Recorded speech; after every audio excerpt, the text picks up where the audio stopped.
Assalamualaikum. Bertemu lagi bersama-sama dengan saya, Rizwan Rashid. Dah lama rasanya tak sama-sama dengan anda semua, dan sepanjang PKP saya tidak melaksanakan ataupun melakukan apa-apa eksplorasi. Jadi atas rasa kerinduan yang sangat-sangat ni, hari ini saya mengambil peluang untuk bersama-sama dengan anda semua untuk berkongsi pengalaman dan penceritaan apa yang berlaku dalam eksplorasi saya bersama dengan sahabat saya di lokasi yang akan saya ceritakan sebentar lagi.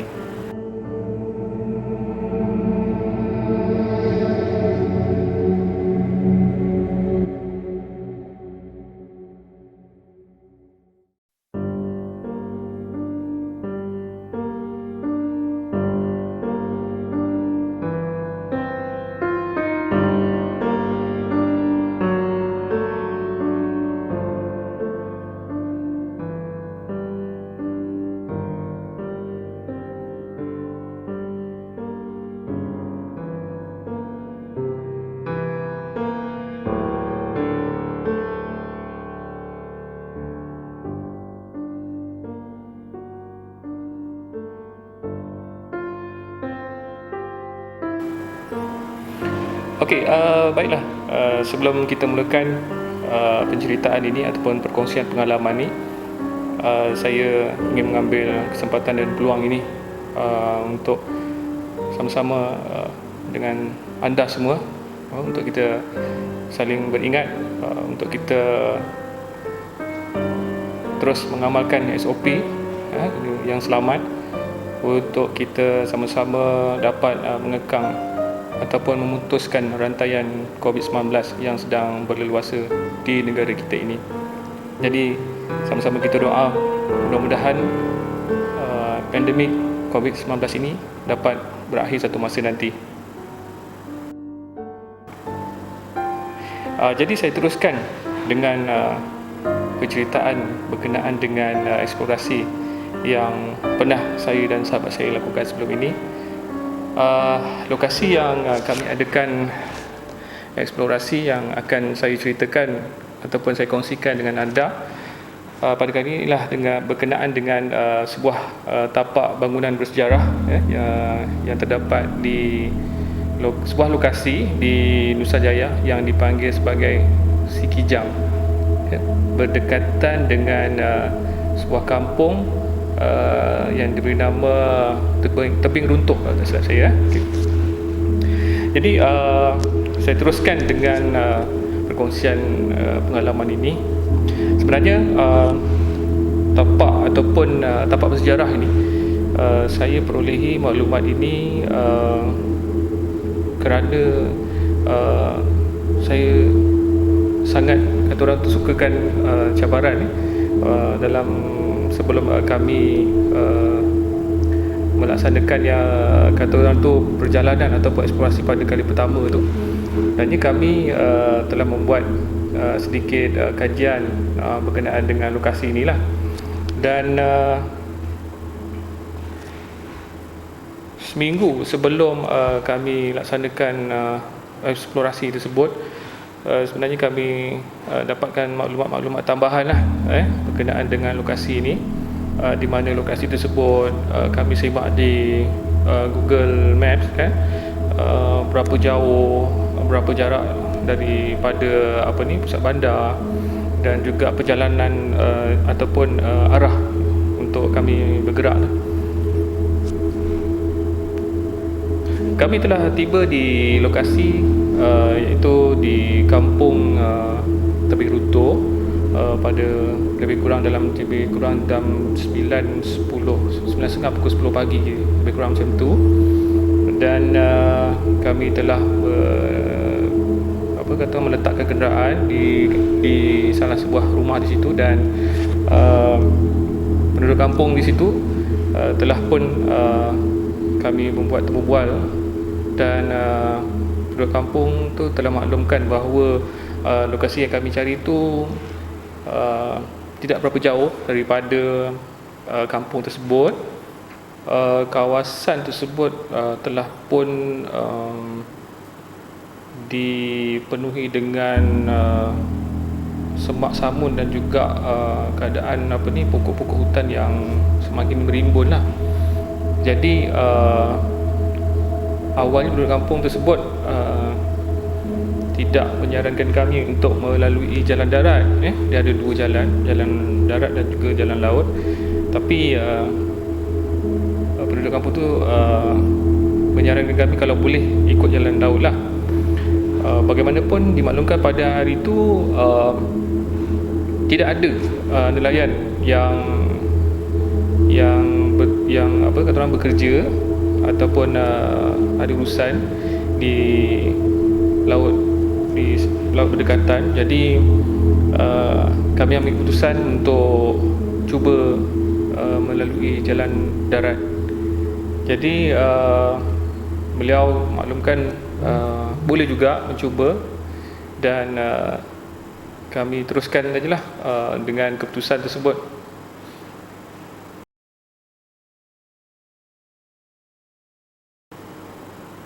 Perjalanan melalui jalan darat kami teruskan berdasarkan pemerhatian kami di Google Maps lah. Jadi saya sendiri pun pada peringkat awal tu saya rasa memang lebih kurang, kalau ada masalah dari segi mencari jalan tu tak ada masalah sangat rasanya, sebab perjalanan masuk melalui jalan Denai di bahagian depan tu dah nampak jalan masuk ke dalam. Cuma mungkin di bahagian dalam saya tak pasti sebab kita inilah pertama kali masuk, dan tak silap saya tak lama kami berbual dengan penduduk tersebut. Kemudian kami terus bergerak melalui jalan darat, dan kami masuk tak silap saya dalam jarak 500 meter hingga 700 meter gitu. Perjalanan yang tidak semak lah, maksudnya ada jalan Denai, ada jalan Tanah Merah, kemudian semak samunnya pun tinggi tapi kita boleh masih nampak jalan lagi lah. Kami teruskan perjalanan, dan bila saya rasa macam dah lebih 15 minit perjalanan ni, saya mula rasa macam kami ataupun saya tak jumpa jalan nak masuk tu, macam dah jauh sangat ni rasanya perjalanan kan. Kemudian saya diamkan dulu sebab masih nampak lagi trek ataupun laluan-laluan yang boleh kami lalui. Jadi saya teruskan dengan sahabat saya, dan yang menariknya dalam perjalanan kami tu kami menjumpai beberapa lokasi lah yang menarik. Antaranya kami jumpa satu kawasan tasik yang agak besar juga, tak silap saya dalam keluasan lebih kurang hampir 1 ekar macam tu, ataupun besarlah juga. Kemudian seterusnya kami dalam perjalanan kami tu kami juga jumpa satu kawasan lapang. Mungkin ada pemaju ataupun ialah saya ingat pemaju yang telah pun meratakan kawasan ni, dan yang peliknya dekat kawasan tu ada ditumbuhi oleh pokok-pokok menjala, rumput-rumput menjala, dan ada bunga-bunga, ada bunga-bungaan kat situ. Macam terjaga satu kawasan tu.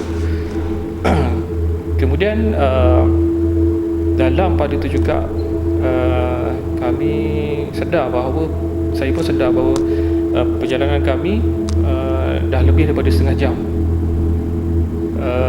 Namun masih ada lagi jalan yang boleh dilalui oleh motosikal ataupun kereta, sebuah kereta boleh lalui lagi kawasan tu. Jalan di bahagian dalam ni lebih lebar sedikit. Saya tak pasti sebenarnya daripada mana jalan tu. Kami pun boleh akhirnya memilih satu jalan lain Dan kami jumpa sebuah macam kolam, tak berapa besar lah, saya ingat tak besar lah ukuran kolam tu. Yang peliknya, di bahagian tengah kolam tu ada satu timbunan tanah. Kemudian ada pula satu pokok besar di bahagian tengah tu, di tengah-tengah kolam tu. Saya tak pasti pokok apa sebenarnya yang ada di situ. Apakah tujuan penanaman tu? Ada sebatang pokok saja, ada satu kawasan macam kolam itu, ada air. Kemudian di bahagian tengahnya ada tanah, dan ada satu pokok yang seakan ditanam di situ. Jadi itu satu benda yang pelik jugalah pada saya. Kemudian apabila kami telah saya ingat lebih kurang dah masuk 40 minit, kami masih tak jumpa juga lokasi tersebut. Jadi kami ambil keputusan untuk kami patah balik lah. Sebab mengikut kata penduduk kampung tadi, kalau ikutkan perjalanan ke lokasi itu sepatutnya tak ambil masa lama. Jadi bila dah masuk lebih setengah jam, dah masuk 40 minit, maksudnya kami dah tersasar jauh daripada lokasi yang sebenar. Mungkin kami lebih jauh daripada kawasan yang sepatutnya kami sampailah ke lokasi sepatutnya. Jadi kami ambil keputusan untuk berpatah balik, ikut semula jalan yang kami lalui tadi. Jadi alhamdulillah, maksudnya sepanjang perjalanan kami berpatah balik tu kami tak ada masalah, sehinggalah maksudnya kami jumpa jalan keluar. dan kami ambil keputusan untuk bertanyalah dengan penduduk kawasan sekitar tadi, kawasan kampung tersebut, sekiranya ada peluang-peluang untuk kami melalui jalan laut lah.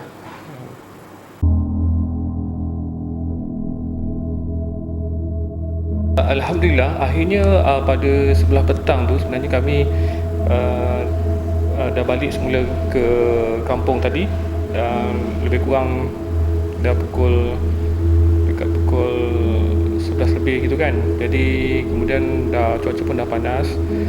Jadi kami berehat di sekitar kampung tersebut. Ada satu rumah tu makcik tu kata orang tu menerima kami menumpang sebentar di rumah beliau, dan beliau membantu kami lah, sudi membantu kami untuk menghantar kami melalui jalan laut.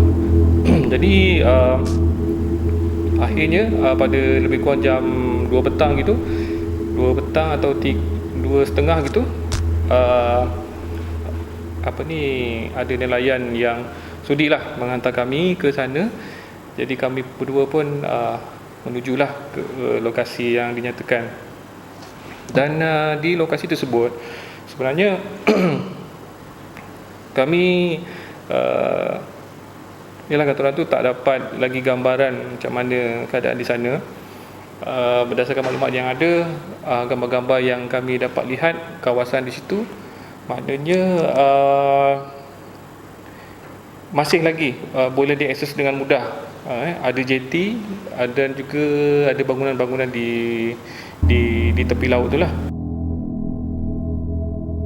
Bila kami tiba di sana, kami dapati jeti batu yang sebelum ni agak panjang sampai ke gigi air telah pun roboh. Jeti tu dah roboh, dan tinggal suku saja daripada keseluruhan yang ada lah. Tinggal suku je yang ada, dan kami dapat naik lah. Kami dapat naik daripada jeti yang ada. Sesuatu yang terjadi sewaktu kami baru saja masuk dalam kawasan tersebut, selepas kami menaiki kawasan tangga, dan kita baru masuk lebih kurang tak sampai 30 meter daripada gigi air itulah, daripada gigi air. Kalau mengikut pengamatan saya anggarkan Kami ni baru masuk bahagian depan tapak bersejarah tu lah. Dan tak silap saya dalam video saya yang lepas tu, tahun tu, pada minit 23.55 saat 23 minit 55 saat, memang ada dengar macam bunyi harimau, dia deruman gitu gitu. Kemudian kawan saya yang berdiri di depan, dia sangat kata orang tu terperanjat lah. Jadi dia bergerak terus berpatah balik. Saya sebenarnya tak berapa dengar, saya tak dengar bunyi tu. Jadi saya tak faham kenapa kawan saya tiba-tiba bergegas dan terus mengajak saya berpatah balik ke JT tadi. Jadi oleh kerana dia berpusu-pusu gitu nak keluar, jadi saya anggap mesti ada sesuatu yang bermasalah lah waktu tu. Jadi saya ikut saja. Jadi bila kami berada semula di JT tersebut, dia memaklumkan bahawa dia dengar ada bunyi macam bunyi pak belang lah gitu pak belang. Jadi sebenarnya saya pun tak pasti apakah bunyi itu, apakah sebenarnya. Cuma yang bila saya dengar balik audio rakaman saya sendiri pun memang ada bunyi macam deruman lah.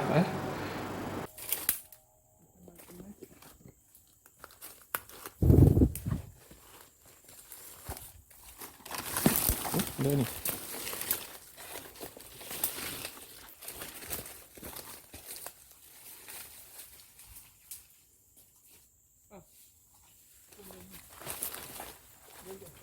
Okey.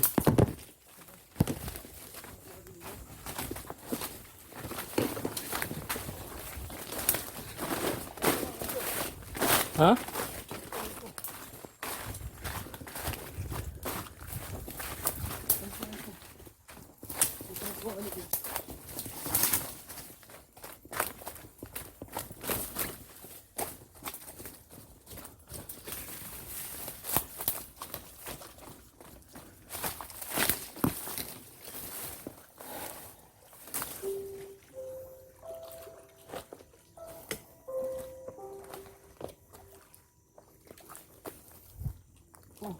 Keluar sini lah. Sini. Yup.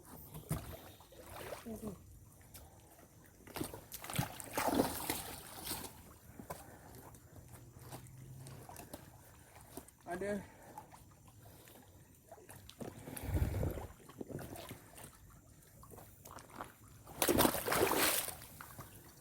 Ada ni.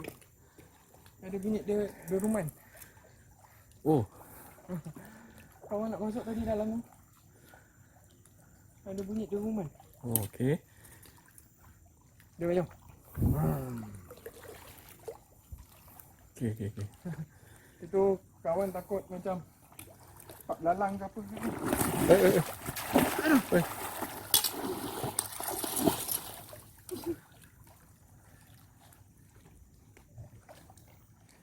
Mampus. Masak. Telepon.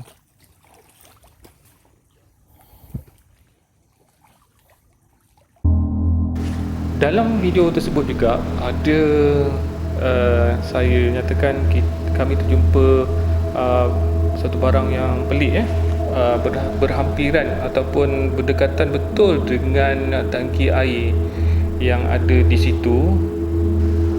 Saya tak dapat kenal pasti apakah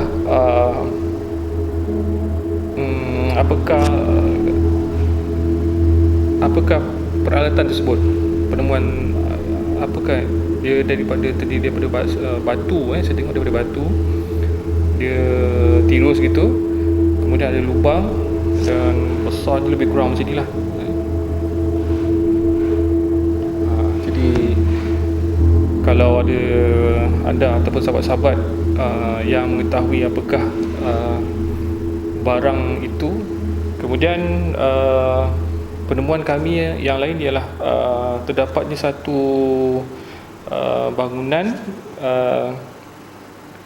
kalau ikut daripada pengamatan kami, sama ada itu dapur ataupun bilik masak lah. Dua bangunan ini saja yang masih tinggal di situ. Yang selebihnya memang tinggal tapak lah, tapak bangunan. Yang ada masih tinggal di situ cuma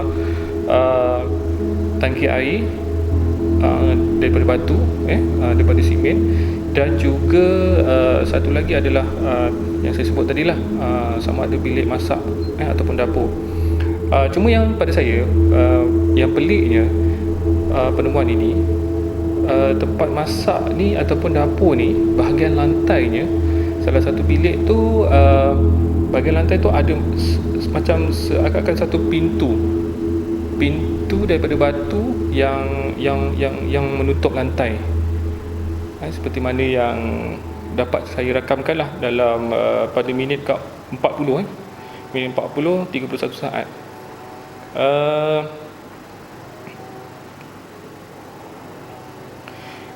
Saya tidak pasti kenapa ataupun apakah saya tidak pasti kenapa ada pintu batu tersebut di bahagian lantai. Jadi saya kira itu sebagai satu misteri lah, maksudnya yang kita tak dapat pecahkan lagi. Kenapa ada pintu tu, apakah fungsi pintu batu tersebut.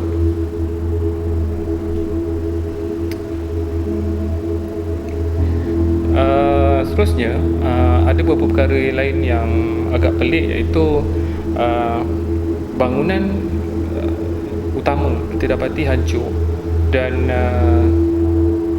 saya dah melihat ke sekeliling tempat tersebut. Saya tak jumpa di mana serpihan-serpihan dinding, tiang yang apa kata orang tu, yang telah hancur lah maksudnya. Dan daripada situ agak pelik lah, maksudnya di mana perginya dinding ataupun kesan-kesan daripada dinding tiang yang dah hancur tu, tak ada di sekeliling tu. Memang kawasan tu rata macam tu saja.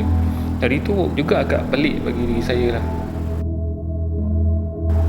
Kami juga jumpa sebuah lubang yang misteri.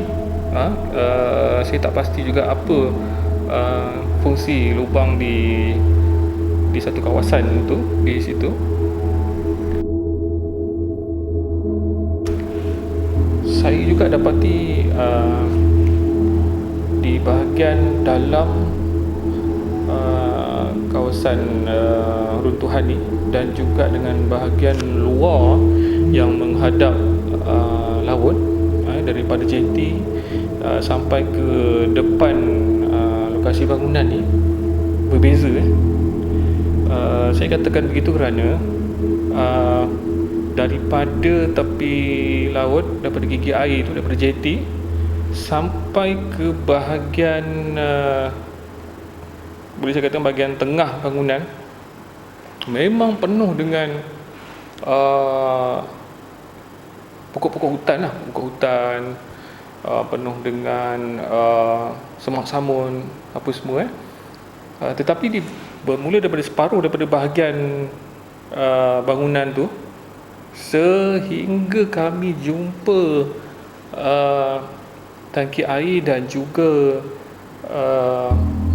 dapur ataupun tempat masak tersebut, separuh bahagian tu agak lapang.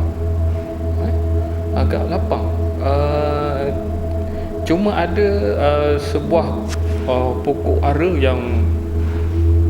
saya ingat yang betul-betul besar kat situ, dan ianya seakan-akan memayungi lah kami di bawah, dan pemandangan ni agak sayup dan menyeramkan lah pada saya. Dari segi perasaan saya, sebenarnya sewaktu bertemu dengan lokasi itu, sebenarnya saya sangat teruja lah, kata orang tu, bersyukur kita dapat jumpa bangunan tu. Jadi kami pergi ke tempat yang betul lah.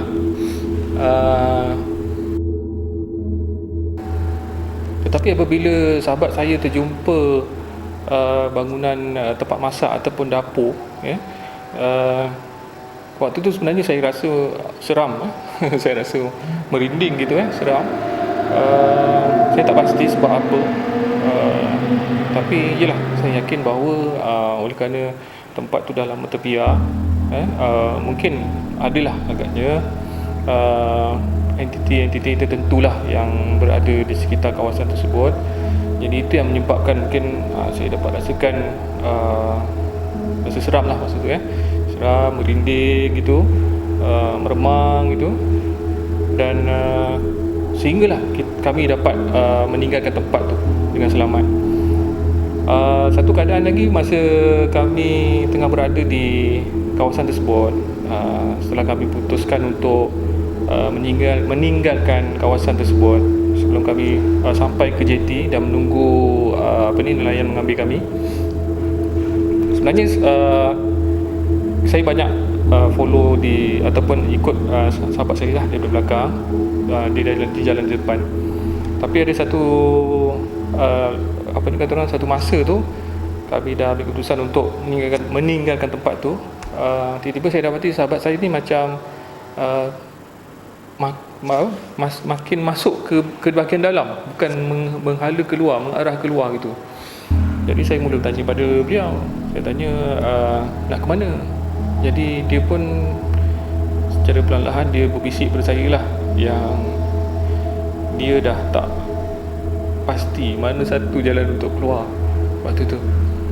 Jadi alhamdulillah masa tu keadaan saya masih dapat tenang, dan saya masih ingat maksudnya arah jalan untuk kita keluar daripada kawasan tersebut, dan saya memandulah untuk dia keluar, untuk kami keluar daripada kawasan tersebut. Alhamdulillah kami berjaya keluar daripada kawasan tersebut, dan kami ambil peluang untuk merakam sikit sebanyak footage yang ada di bahagian luar, sehinggalah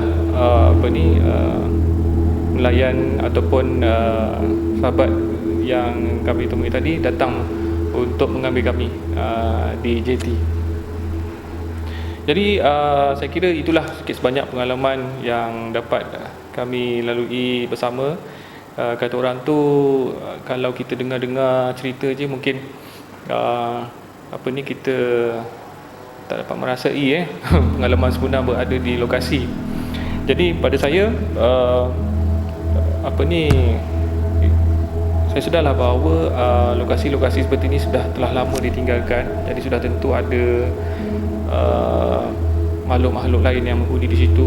Jadi sudah tentu kami berisikolah, maksudnya berada di sana, walaupun pada waktu siang, waktu petang masa tu, memang saya sendiri dapat rasakan seakan ada sesuatu yang sentiasa memerhatikan kami lah di sana. Dan saya bersyukurlah, maksudnya akhirnya kami dapat laksanakan kata orang tu misi kami dengan cahayanya, dan alhamdulillah tak ada apa-apa kata orang tu musibah yang berlaku lah. Jadi saya kira mudah-mudahan perkongsian saya ini di lokasi tersebut dapat kata orang tu memberikan sedikit panduan kepada sahabat-sahabat semua, dan saya harap mudah-mudahan dengan adanya pertemuan ini kita terus dapat bersilaturahim. Jadi sekian dulu daripada saya. Assalamualaikum warahmatullahi wabarakatuh.